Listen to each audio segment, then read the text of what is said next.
Madhya Pradesh chamber of commerce के संस्थापक राजवंश के मुखिया श्रीमद ज्योतिरादित्य सिंधिया जी के साथ मुख्यमंत्री जी चैंबर में पधारे हैं। मैं उनका स्वागत करता हूं, वंदन करता हूं, अभिनंदन करता हूं। मैं इस अवसर पर केंद्रीय मंत्री और चैंबर संस्थापक राजवंश के मुखिया श्रीमद ज्योतिरादित्य सिंधिया जी का भी स्वागत करता हूं, वंदन करता हूं, अभिनंदन करता हूं। इस अवसर पर मध्य प्रदेश शासन के मंत्रीगण माननीय श्री तुलसीराम सिलावट जी, माननीय श्री प्रद्युमन सिंह तोमर जी, हमारे सांसद माननीय श्री विवेक नारायण सेजवलकर जी, नगर निगम में सभापति माननीय मनोज तोमर जी, माननीय अभय चौधरी जी, माननीय हरिपाल जी, माननीय मुन्नालाल जी गोयल साहब, आप सभी का स्वागत करता हूं, वंदन करता हूं, अभिनंदन करता हूं। और आप सब लोग यहाँ पधारे हैं, आपका भी स्वागत, वंदन, अभिनंदन करता हूं। माननीय मुख्यमंत्री जी, आपने स्वागत के क्रम में जो नवाचार देखा है कि फूल छोड़ फल अपनाओ, तो हम भी आपसे अनुरोध करेंगे कि आप भी इसको आगे लेके जाएं और फलों के माध्यम से सरकार में इसका आदान प्रदान स्वागत का हो। आज आप हमारे बीच में पधारे हैं, तो निश्चित रूप से जब प्रदेश का मुखिया Madhya Pradesh chamber of commerce जो 26 मई 1906 को स्थापित है, 117 वर्ष पुराने संगठन में आता है, तो 117 वर्ष पुराने संगठन से ग्वालियर शहर के सभी व्यापारिक और उद्योगपति और आम जन की भावनाओं को पहुंचाने का काम चैंबर ऑफ कॉमर्स करता है, जो आज इसके माध्यम से मैं कर रहा हूं। माननीय मुख्यमंत्री जी, मैं सीधे स्वागत की कड़ी के बाद जब चैंबर ऑफ कॉमर्स में आप पधारे हैं और श्रीमद ज्योतिरादित्य सिंधिया जी और सभी लोग यहाँ हैं, तो हम लोगों की इच्छाएं भी बहुत बड़ी हुई हैं, लेकिन आज हम आपसे इच्छाओं को सीमित करते हुए बहुत छोटी छोटी चीजें मांग रहे हैं और कुछ बड़े सुझाव दे रहे हैं, जो अगली बार जब आप मुख्यमंत्री के रूप में चैंबर पधारेंगे और हम आपका इस तरह से स्वागत, वंदन, अभिनंदन करेंगे, तो वो मांग उस समय करेंगे।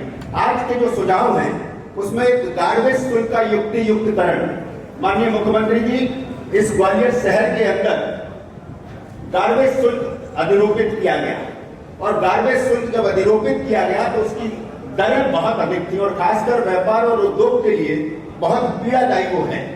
उसको जब इंदौर, भोपाल और जबलपुर का तुलनात्मक अध्ययन किया गया तो हमने पाया कि हमारे यहाँ दरें बहुत अधिक हैं।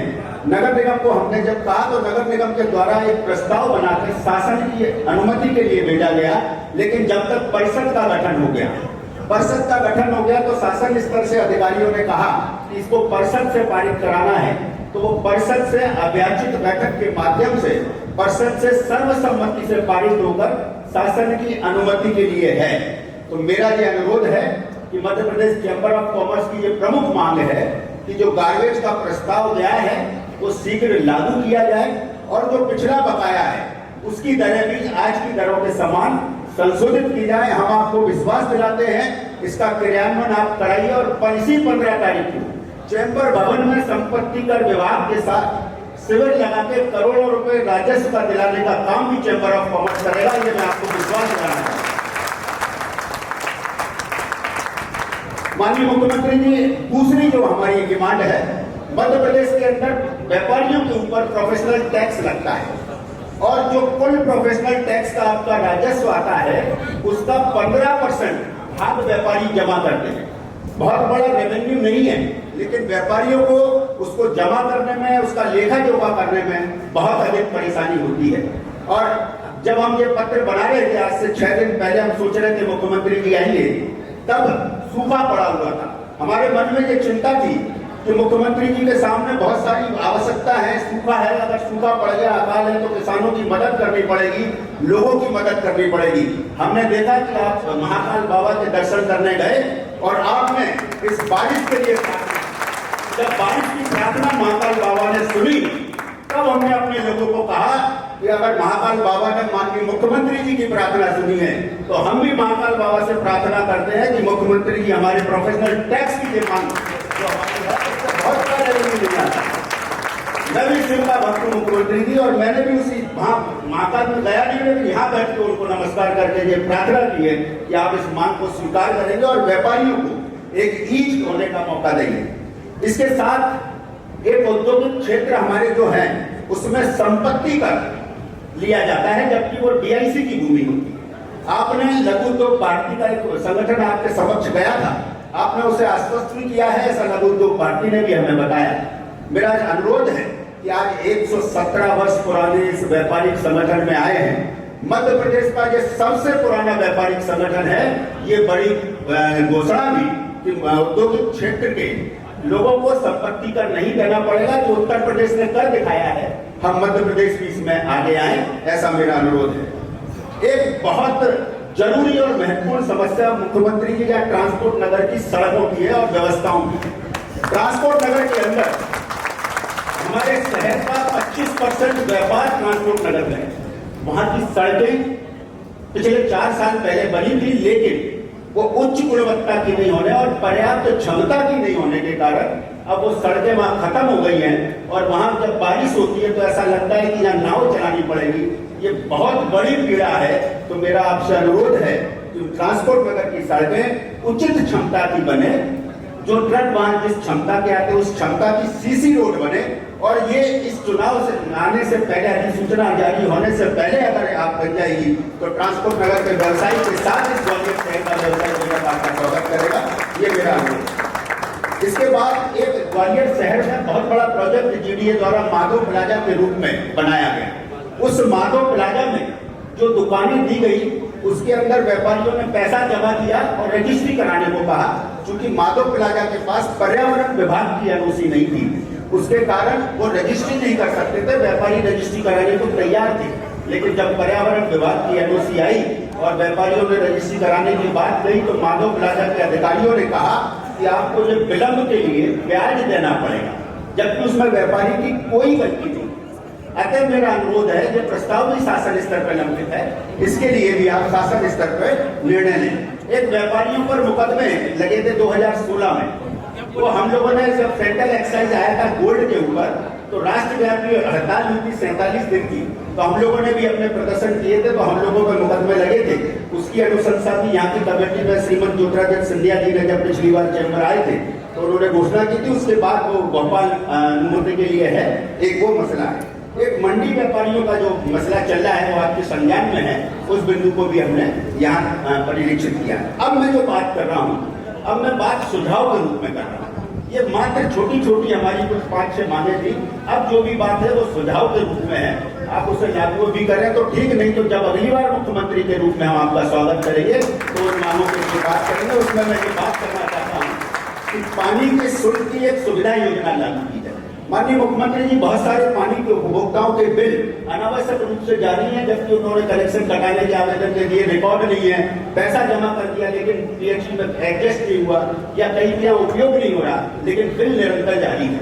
और हजारों रुपए ऐसे लोगों पे बकाया हो गया है कि अगर उनका घर मकान भी बेचते तो पैसा नहीं वसूला जा सकता। यही स्थिति 2003 से पहले बिजली उपभोक्ताओं की थी। आपकी सरकार ने 2004-5 में बिजली उपभोक्ताओं पे एक सुविधा योजना लागू की, और सुविधा योजना लागू होने के बाद लोगों ने लाइन में लगते करोड़ों रुपए बिजली कंपनी को जमा किया। और आज स्थिति यह है कि उस समय ग्वालियर शहर का बिजली का राजस्व 6 करोड़ रुपया महीना हुआ करता था, आज 65 करोड़ रुपया महीना हो गया है, क्योंकि उसके अवरोधक हमने हटा दिए। तो हमारा कहना है कि इसके लिए एक सुविधा योजना हमने इसमें पत्र में लिखी है, जिसका आप अध्ययन कर लेंगे। वो सुविधा योजना अगर लागू हो जाए तो सरकार को राजस्व भी मिलेगा और लोग बिल आसानी से महीने में जमा करते रहेंगे। एक हमारी प्रमुख मांग है मुख्यमंत्री जी, और मैं समझता हूँ वो मांग नहीं है, वो सरकार भी उसके ऊपर चिंतित होगी, कि व्यापारी सुरक्षा कानून बनाया है। व्यापारी सुरक्षा कानून में हम अपने लिए कुछ भी अतिरिक्त ऐसी चीजें नहीं मांग रहे हैं जिसमें सरकार का कोई फंड लगेगा।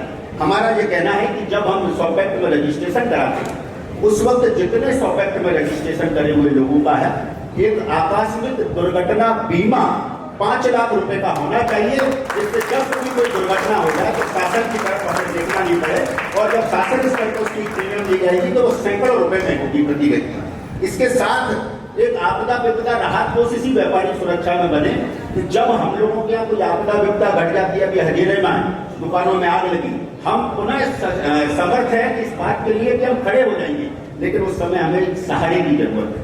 और उस सहारे में हम आपसे कोई राहत नहीं मांग रहे, हम केवल इतना चाह रहे हैं कि हमें हमारे चुकाए गए कर के आधार पर एक ऋण दिया जाए, जिसका ब्याज सरकार भरे, और ऋण देने के 6 महीने बाद 60 आसान किस्तों में व्यापारी वापस कर सके, ऐसी अगर सुविधा दे जाए तो केवल हमारे को ब्याज आपको देना है, हमारा व्यापारी पुनः खड़ा हो जाए।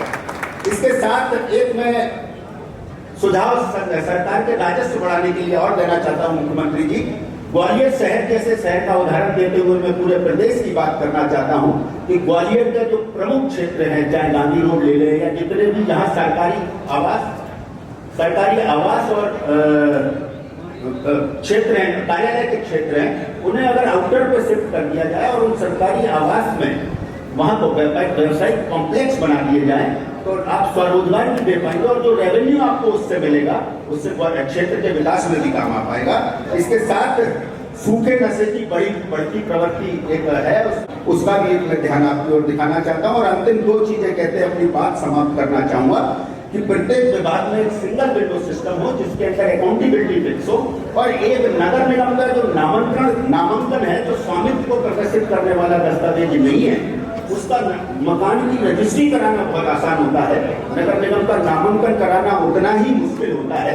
तो मेरा ये अनुरोध है कि जब हम मकान की रजिस्ट्री कराएं तो उसको हमारे नामांकन को रजिस्ट्री से ही लिंक कर दिया जाए, हमसे उसी वक्त पैसा ले लिया जाए और हमारा नामांकन ऑटोमेटिक हो जाए, जिससे हमें नगर निगम में चक्कर नहीं लगाना पड़े। तो मेरा ये आपसे अनुरोध है, और मेरे को पूरा विश्वास है, मेरे को बाबा महाकाल पर भी विश्वास है और बाबा महाकाल की आपकी भक्ति पर भी विश्वास है। मैंने जो आज आपके समक्ष बातें रखी हैं उसमें हम व्यापारियों को जरूर राहत मिलेगी, हम उद्योगपतियों को जरूर राहत मिलेगी। बहुत बहुत धन्यवाद। जय हिंद, जय व्यापार, जय भारत।